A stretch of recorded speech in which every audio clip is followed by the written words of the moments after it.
Scottie Barnes está teniendo una temporada absolutamente descomunal, un jugador del cual apenas se está hablando, que está liderando a los Toronto Raptors de vuelta a los playoffs tras varios años de ausencia y que para mí es uno de los grandes candidatos no solamente a ser All-Star, sino también a entrar dentro de los mejores quintetos defensivos y también entre los 3 mejores quintetos de la temporada NBA. Hoy aquí en este vídeo en mi canal vamos a hablar de Scottie Barnes, vamos a hablar de por qué creo que es uno de los jugadores más infravalorados de la actual NBA y me interesa también saber tu opinión, así que déjame en comentarios quién crees que es ahora mismo uno de los jugadores más infravalorados de la competición.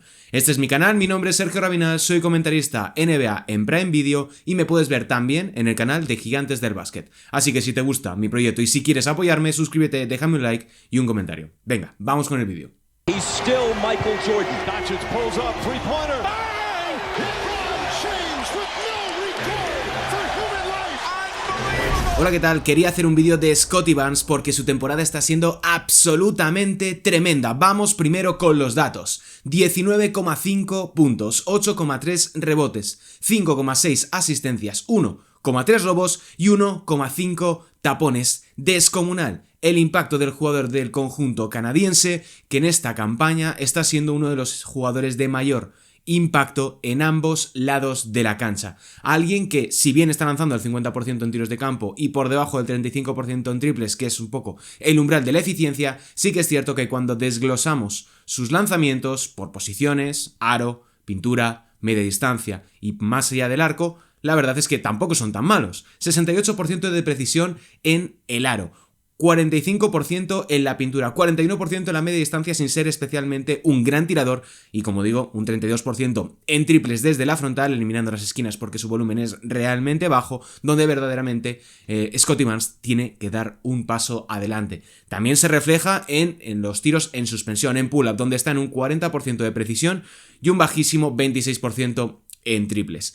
Lo que cambia, o lo que me parece interesante del perfil de Scottie Barnes, es que es alguien capaz de poner el balón en el suelo y crear para el resto de sus compañeros. En última instancia, aunque tengan a Brandon Ingram, aunque tengan a Jamal Shead, aunque tengan a Immanuel Quickley, para mí el eje de todo el ataque del conjunto dirigido por Darko Rajakovic es Scottie Barnes, alguien que produce ahora mismo 13,8 puntos en asistencias para sus compañeros, que tiene un dato de 9,9 asistencias potenciales. Las asistencias potenciales son todos esos pases que un jugador genera para su equipo que acaban en un lanzamiento, pero que finalmente ese tiro a canasta no consigue entrar. Es una manera de medir qué impacto tiene un jugador a la hora de crear juego u oportunidades para sus compañeros.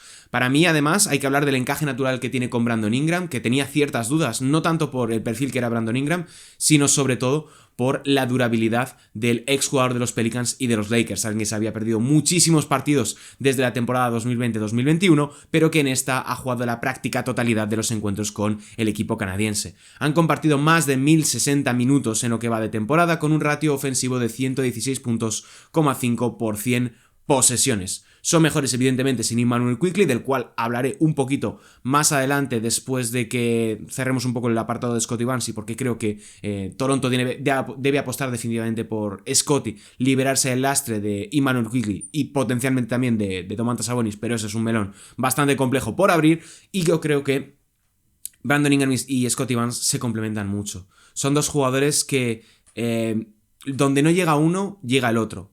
Scottie Barnes es un generador de juego natural, un point forward en última instancia. Brandon Ingram es un metepuntos, probablemente uno de los mejores que ha pasado en los últimos años por la franquicia canadiense, y se refleja en una métrica que me parece bastante interesante, que la he encontrado en PvP Stats, que dice que, bueno, Scottie Barnes le ha dado 30 asistencias a Brandon Ingram y Brandon Ingram le ha dado 26 a Scottie Barnes. Es decir, son dos jugadores que crean el uno para el otro. No es la mejor pareja en términos de asistencias en los Raptors, pero sí que es un dato que me parece bastante interesante.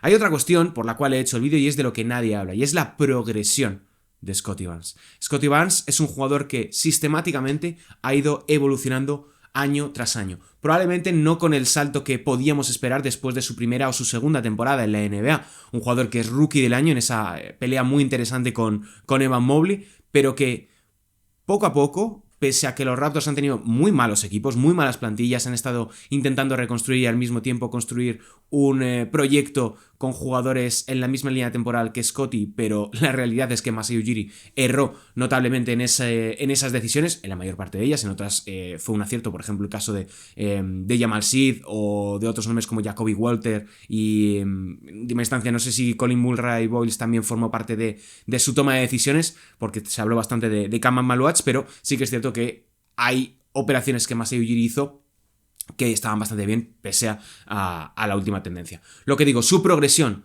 como manejador me parece de lo más destacable en estos últimos años. En el paso de la pasada temporada a esta, se nota sobre todo en situaciones de aclarado. Scottie Barnes ha pasado de ocupar el percentil 44, es decir, estar por debajo de la media en situaciones de isolation, produciendo menos de 0,90 puntos por posesión, a estar en el percentil 62, es decir, estar en el tercio superior de eficiencia en situaciones de aclarado, con 0,94 puntos por posesión. El umbral de lo que es excelencia en situaciones de aclarado está en el punto por posesión, porque la mayor parte de las situaciones suelen ser tiros de 2 y no de 3. Que esté un jugador que es su juego prácticamente todo destinado a la media distancia y a penetrar, que esté cerca del punto por posesión, es brillante para un tipo como Scottie Barnes con tantas limitaciones a la hora de crearse su propio tiro, que es su asignatura pendiente. En la gestión del bloqueo directo, algo que dado su tamaño, dada su capacidad para crear, también hay un paso adelante. Está en el percentil 56 con 0,56, 0,88 puntos por posesión en lo que va de temporada. El año pasado, en la temporada 24-25, Scottie Barnes estaba en el percentil 45, de nuevo por debajo de la media de la competición con 0,84 puntos por acción. Parece un pequeño dato, apenas 0,4 puntos por secuencia, que no es mucho, pero que en el contexto de la liga, de ahí la importancia de hablar de percentiles, gana mucha más relevancia. Al igual que el salto que ha dado en transición, donde por su físico es un jugador que va a marcar muchísimo las diferencias. Este año está en el percentil 80, produciendo 1,17 puntos por posesión. El año pasado, de nuevo, con todos los condicionantes, sus características, con lo físico que es, con la capacidad que tiene de poner el balón en el suelo y recorrer la pista en 3-4 botes, está en un percentil 21, produciendo tan solo 1 punto por posesión. Hay 0,17 tantos por acción de mejora de una temporada a otra y que le hacen elevarse de la parte baja de la eficiencia en la NBA en transición a estar en la parte superior de la competición. Hay que hablar también de la defensa. Scottie Barnes está dejando a sus rivales en un 48% de acierto en tiros de campo.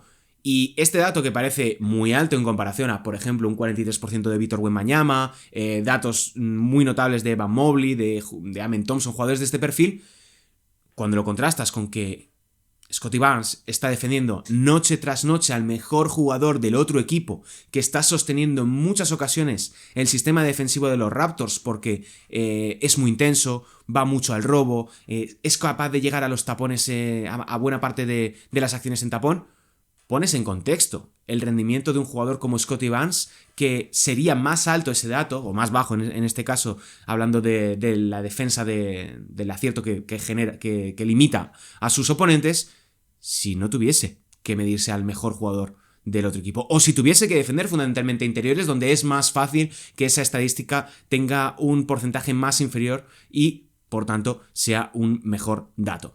Creo que es bastante interesante ir al desglose, como hablábamos antes del ataque, del desglose por acciones, aro, pintura, media distancia, above the break, es decir, por encima del arco y en la esquina. Les está dejando ahora mismo a sus oponentes un 32% de precisión en el triple frontal, desde 45 y desde el centro. Un 39% desde la media distancia, es un dato tremendo.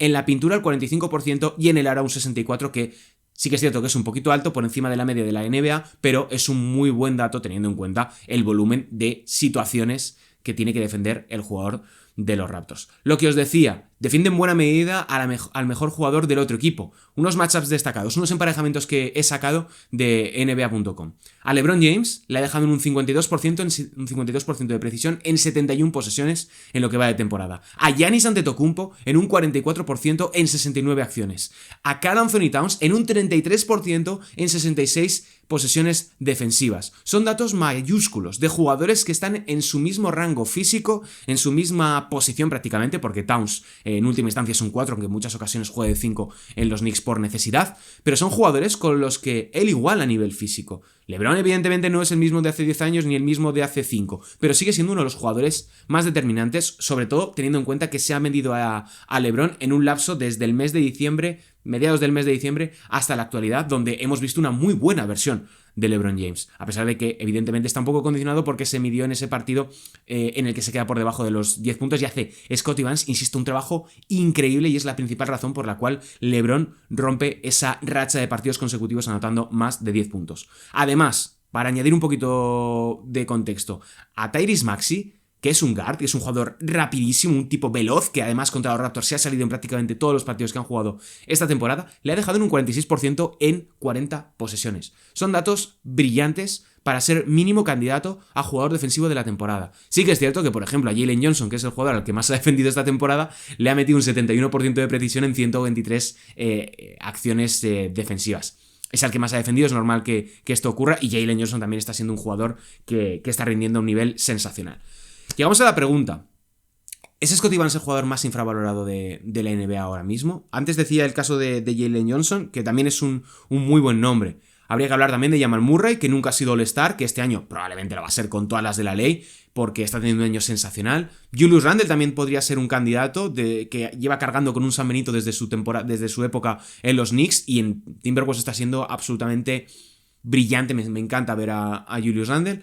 Otros nombres como Nickeil Alexander-Walker, que se ha destapado esta temporada en los Atlanta Hawks, pero creo que está un poquito lejos. Para mí Scottie es el jugador más infravalorado de la NBA. Es alguien que solo ha sido una vez All-Star, la temporada 23-24, que tan solo ha recibido votos para el mejor quinteto defensivo en 2 temporadas, en 2022 y en 2023, votos completamente marginales, probablemente de la prensa de Toronto. Y sus 3 últimas temporadas, incluyendo esta, son de 19,5 puntos, 8,1 rebotes, 5,8 asistencias, 1,3 robos y 1,3 tapones. Para que os hagáis una idea, en lo que va del siglo XXI, desde el año 2001, jugadores que han tenido 3 temporadas o más de más de 19 puntos, más de 7 rebotes, más de 5 asistencias, más de un tapón y más de un robo, tenemos Giannis Antetokounmpo con 6, Kevin Garnett con 5, LeBron James con 4 y Scottie Barnes con 3. Estamos hablando de un jugador que es capaz de impactar en todos y cada uno de los principales aspectos del juego. Scottie Barnes está a un nivel increíble. No se está hablando apenas del rendimiento del jugador de los Toronto Raptors. Para mí ya es mínimo candidato a estar en el segundo mejor quinteto defensivo, e incluso en algún momento, dependiendo de cómo termine la temporada y demás, en el mejor quinteto defensivo por todas las múltiples bajas que hay. Y yo creo que incluso segundo mejor quinteto All-NBA, porque su rendimiento continuado, su progresión, lo joven que es y, francamente, las estadísticas tan bollantes que está registrando, para mí le hacen merecedor de entrar en este club tan selecto que le va a permitir renovar al alza con los Raptors. Vamos con unas conclusiones finales, porque Toronto ahora mismo, estoy grabando miércoles, están cuartos de la conferencia este, empatados con los Knicks en el tercer lugar, a tan solo un partido de los Boston Celtics, es decir, están virtualmente entre el segundo y el cuarto clasificado de la conferencia. El año pasado se quedan fuera del play-in, deciden tanquear, deciden hundir completamente sus aspiraciones por ser competitivos después de múltiples lesiones, múltiples problemas, pero ahora están en disposición de dar un paso adelante, de aprovecharse de lo flojita que es la conferencia este y mínimo pelear por estar en la final de la conferencia este. Para eso necesitan quitarse sí o sí el contrato de Jakob Poeltl. Tendrán que quizá desprenderse del suizo, del austríaco, de quizá Grady Dick, que me gusta pero se ha estancado un poquito, y alguna que otra primera ronda, sobre todo si quieren añadir un jugador más rentable en la posición interior. Se ha hablado mucho de Domantas Sabonis, se ha hablado mucho de Anthony Davis. Es probable que realicen una operación. Sí que creo que no deberían ir a por Ja Morant y que con Immanuel Quickley tienen que buscarle salida, pero no deben precipitarse porque ahora está jugando bien. Juega mucho mejor de 2 que de 1 porque es un escolta, no es un base, y ahí sí que es cierto que deberían buscar un mejor organizador de juego que pueda elevar el nivel de estos Toronto Raptors. Para mí Scottie es el eje del proyecto, pero sí que es cierto que si consiguen un alfa, y ese alfa no tiene que ser Brandon Ingram, pueden mejorar incluso más y el proyecto puede tener incluso más sentido. Scottie Barnes hay momentos donde se desconecta, hay partidos donde se le olvida que tiene que tirar a canasta y es bastante frustrante verle jugar, pero sí que es cierto que como point forward, cuando le liberas en cierta medida de todas estas responsabilidades, estamos hablando de un jugador absolutamente tremendo. Para mí, es uno de los nombres a seguir, es uno de los jugadores a tener en cuenta para el resto de la temporada e insisto que es uno de los más infravalorados. Dejadme en comentarios vuestra opinión. Quería volver un poco aquí al canal, que cuando tengo tiempo me gusta sacar un ratito, 10-15 minutos y hablar sin mucho guión, más allá de 4 datos sobre algún jugador o algún equipo. Suscribíos si no conocéis el canal. Mi nombre es Sergio Rabinal, soy comentarista NBA en Prime Video España. También me podéis ver en el canal de YouTube de Gigantes del Básquet y hago muchísimas otras cosas, así que bienvenidos si no me conocíais. Dejadme un like para ayudarme a crecer, que lo he lanzado hace poquito el canal y lo voy alimentando poco a poco, así que oye, nos vemos en el próximo vídeo, un saludo y hasta la próxima, chao.